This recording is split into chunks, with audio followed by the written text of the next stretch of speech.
ஐயா, எனக்கு ஒரு சந்தேகம். நீங்கள் எப்படி நிம்மதியாகவும் அமைதியாகவும் எந்த கவலையும் இன்றி இருக்க முடிகிறது? அதுவாப்பா, நான் சொல்றேன். நீ முதல்ல இந்த காஃபி கப்பை புடி.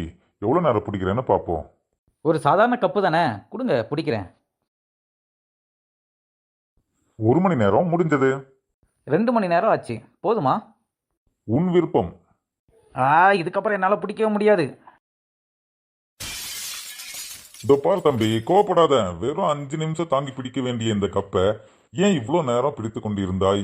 வாழ்க்கையிலும் இதே மாதிரி தான். ட்ரெஸ்ஸை எவ்வளோ நேரம் தாங்கி பிடிக்கிறோம் அப்படின்றது இல்லை, எவ்வளோ சீக்கிரம் அதை தாண்டி செல்கிறோம் என்பதில்தான் நம் எண்ணம் இருக்க வேண்டும். போதும் என்ற மனமே அமைதியும் நிம்மதியையும் பெற முடியும். இது போதும் என்று நினைப்பவன் தான் உண்மையான பணக்காரன். நான் போயிட்டு வர தம்பி. நீயும் வாழ்க்கையில் ட்ரெஸ்ஸை ரொம்ப நேரம் பிடிச்சிட்டு இருக்காத. அந்த ட்ரெஸ்லேருந்து சீக்கிரம் வெளியே வந்துடணும். சரிங்க ஐயா, கண்டிப்பாக நான் முயற்சி செய்கிறேன்.